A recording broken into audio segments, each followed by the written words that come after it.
G'day. This morning I'd like to talk about a topic which I'm really intrigued by, and that's generosity. So a question that I have had throughout my kind of academic and professional career has been that, is it possible to be generous and altruistic and also to thrive in your career at the same time? And what I believe is that the answer is absolutely yes. So let me start with 3 rules to be both generous and successful. The first thing that we need to reflect upon is why we want to give, right? I mean, if you want to set out by giving purposefully to be successful, it's probably not going to get you very far, because people will sense very quickly that actually why you're giving is not generous, it's all about yourself. So we really need to tap into a deeper why of why we want to give, why we want to help others. One of the people that I've been inspired by throughout my life has been my big sister Kim. She's an amazing person. She's incredibly generous. She has a kind heart. And the thing that I've observed, as her little brother over the years, is that not only has she been incredibly generous, she's also been incredibly successful as an entrepreneur, now in the field of politics. And that really sort of intrigued me about how she was able to do that. I mean, I've always tried to follow in her footsteps.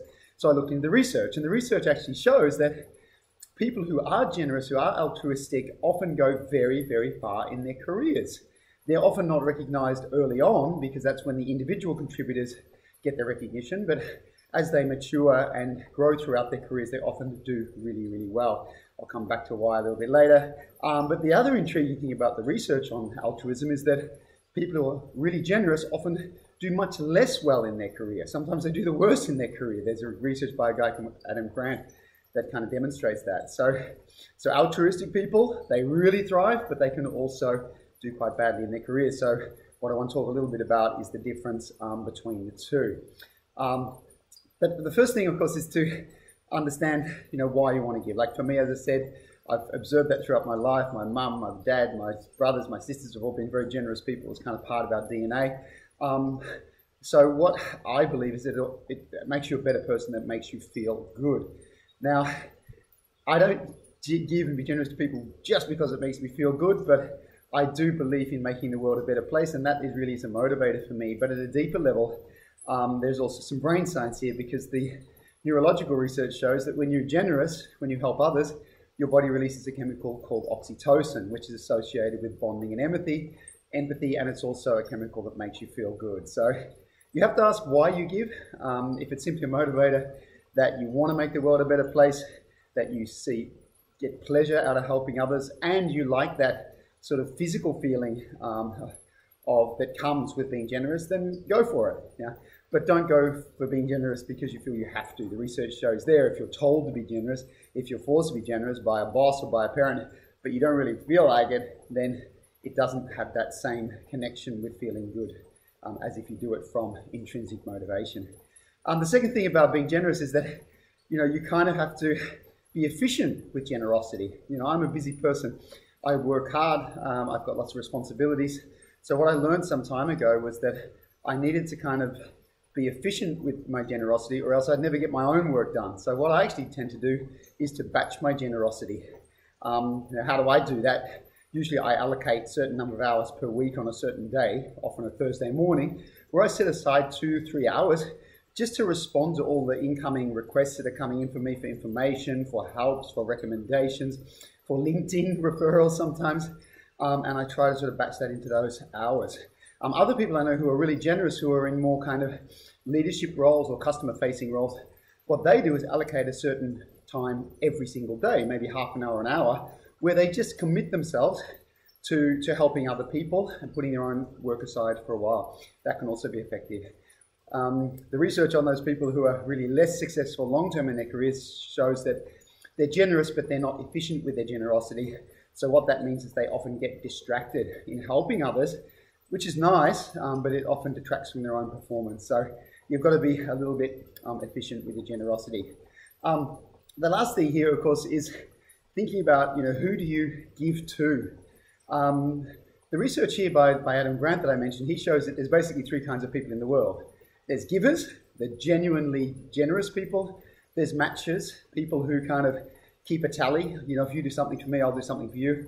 And then there are takers, people who really just manipulate others, who never give back, who really just look after themselves. So what you have to be able to do, and I guess what I've been able to do over the years, is kind of develop what I call my asshole radar, which is, you know, I can sense pretty quickly in a conversation with someone or in observing someone, or just in stories where I ask people about someone who I might be starting to work with or collaborate with. What sort of person is this guy? What sort of person is this woman? And I get feedback on them. So I try to get a sense of that pretty quickly. So at the moment, actually, I'm giving quite a bit of my time to supporting two amazing people. You know, a guy called Dan from Australia, Patrick here in Belgium, and everything that I've heard about these people has been good. People who've worked with them, people who've known them for many years say, this is a good person, a deeply generous person, a super clever person.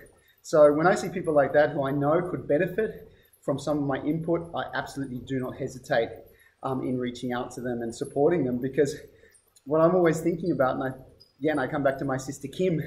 My sister Kim has been so generous throughout her life, but what she has created has been like a network of generosity. There are so many people around her that multiply and spread that generosity, and that's something that I also try to live by. So that would be my advice to you. You know, like when you find those people who you see are genuinely generous, support them and really, really encourage them to spread that. For people who are matches, well, often they have been generous people in the past, but they've been burned too many times, so they've become a bit cynical. By giving to them and supporting them, you often see that they get back into that sort of generous behavior again. For the takers, well, you know, what I try to do with those people is I have helped people like that, and I do try to help people like that. But if they respond by being selfish, by being self-centered, I tell them, I give them feedback. I say, listen, this is not cool. You know, I've supported you here and I've hoped that you would share that, but you've taken credit. You haven't shared that credit with the team. You've got to give them feedback, because if takers never get feedback, they kind of get away with it and they think that it's acceptable behavior, which it's not. So that's something also that I try to do. The final point here, of course, is that it's not just about you. Particularly, you know, we're talking about the impact of generosity being contagious. It's not just at work, it's also in your family. So, you know, my kids now are 17, 15 and 13, but what I genuinely see in them is also how they have, in a way, become very generous people. And why is that? Because I think they have seen over the years their mum and dad being generous, making time to support others, to be altruistic, and that's also become part of their DNA, something that I'm very, very proud of. So go out, be generous, but of course remember the rules of generosity. Understand what motivates you.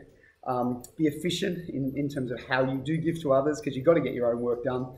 And of course, make sure that you're able to, you know, sense those people out there in the world and, yeah, avoid assholes. That's my advice to you always. So good luck with that. Be generous, be kind, and make the world a better place.